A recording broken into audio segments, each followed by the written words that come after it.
సుందరాయ శుభాంగాయ మంగళాయ మహోజసే సింహశైల నివాసాయ శ్రీ నృసింహాయ మంగళం. శ్రీ శ్రీ శ్రీ వరాహలక్ష్మీ నృసింహప్రభు నిజరూప దర్శనం ఎప్పుడా ఎప్పుడా అని ఎదురు చూస్తున్నటువంటి భక్తజనులందరికీ ఆ భాగ్యాన్ని సేవించాల్సినటువంటి అద్భుతమైనటువంటి సన్నివేశం తరుణం ఆసన్నమవుతోంది. చూడండి, వైశాఖ శుద్ధ తృతీయ అంటే ఈ నెల ఏప్రిల్ 20వ తారీఖు ఉదయం తెల్లవారుజామున సుమారుగా 4 గంటల ప్రాంతం నుంచి భక్తులందరికీ నిజరూప దర్శనం అనుగ్రహించబోతున్నాడు స్వామి.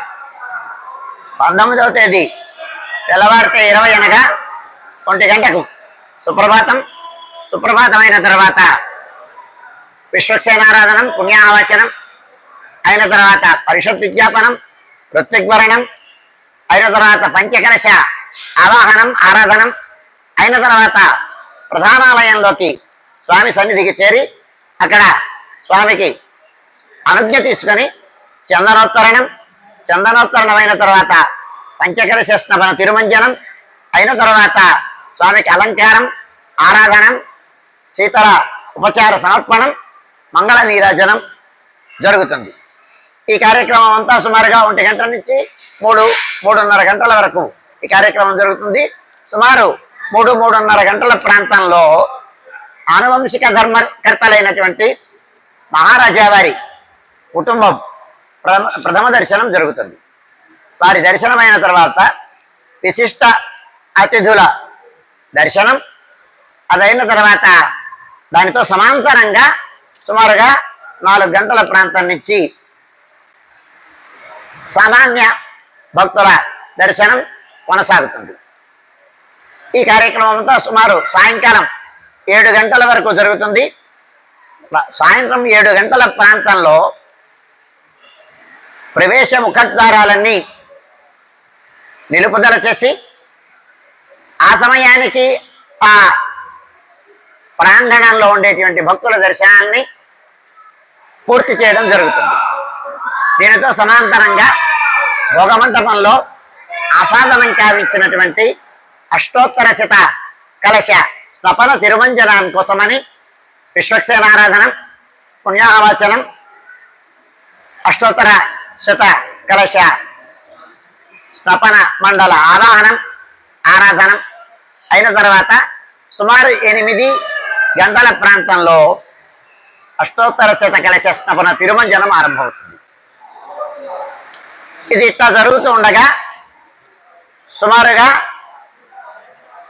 8:30 ప్రాంతంలో గంగధార నుంచి పంచరాత్ర ఆగమ సంప్రదాయ అనుయాయులైనటువంటి అనుచార సంప్రదాయంగా పరంపరాగతంగా వస్తున్నటువంటి ద్రావిడ శ్రీ వైష్ణవ సంప్రదాయానికి చెందినటువంటి శ్రీ వైష్ణవ స్వాములు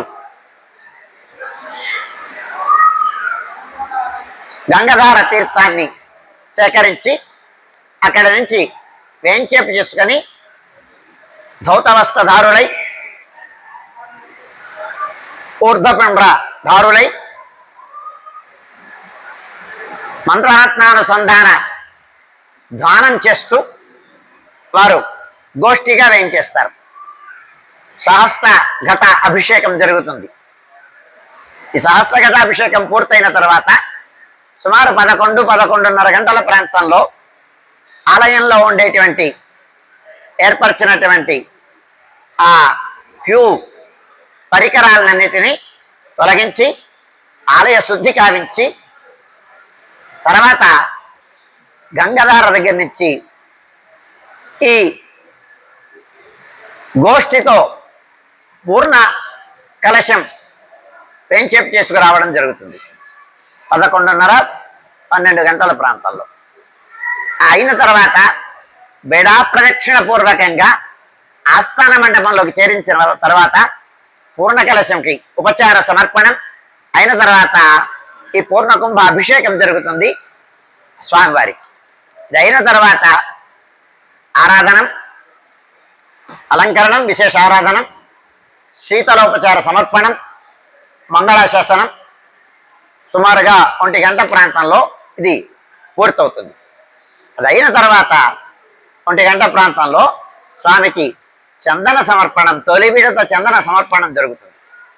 చందన సమర్పణం అయిన తర్వాత ఆనాటి అంటే వైశాఖ శుద్ధ తదియ నాటి ఆరాధనం, ఉదయం ఆరాధనం, మాధ్యాహ్నిక ఆరాధనం, రాత్రి అవసరం 3 ఆరాధనలు సమర్పించి బాలభోగం, రాజభోగం, రాత్రి అవసరం నివేదనం, తిరునక్షత్ర సేవాకాలం అయిన తర్వాత చాతుమర గోష్ఠి, మంగళాశాస్త్రం, తీర్థ వినియోగం జరుగుతాయి. ఈ కార్యక్రమం అంతా సుమారుగా 4 గంటల ప్రాంతంలో పూర్తవుతుంది. 4 గంటల ప్రాంతంలో స్వామివారికి పౌడింపు సమర్పించి ఏకాంత సేవ కవాట బంధనంతో ఈనాటి కార్యక్రమం సుసంపన్నమవుతుంది. ఇది చాలా అబ్బురమైన సన్నివేశం, ఏటికొక్కనాడు లభించేటువంటి భాగ్యం. అందుచేత రండి, స్వామిని సేవించండి, సంయమనం పాటించండి. ఏటికొక్కనాడు జరిగేటువంటి దర్శనం అహమహమికతో చేస్తాం. ఏ రకమైనటువంటి ఉద్విగ్నాలకి, ఉద్వేగాలకి లోను కాకుండా ప్రశాంతమైన వాతావరణంలో అందరూ సేవించడానికి తగిన రీతిలో, ఒకసారి సేవించిన వాళ్ళు మళ్ళీ మళ్ళీ రావాలని అనుకోకుండా అందరికీ ఈ భాగ్యాన్ని కల్పిస్తే ఏకస్వాదుల భుంజిత అని చెప్తుంది శాస్త్రం. మంచి అనుభవాన్ని 10 మందికి పంచితే ఆ పుణ్యంలో మనం కూడా భాగస్వాములు అవుతాం. అంచేత ఈ అవకాశాన్ని 10 మందికి ఇవ్వండి, స్వామిని సేవించండి. ఎన్నాళ్లకు నీవర ప్రభుడు అని ఆయన దర్శనం ఎప్పుడవుతుందో అని ఎదురు చూస్తున్నారు. ఆ సమయం రానే వచ్చింది. సేవించండి, తరించండి, చరితార్థం చేసుకోండి.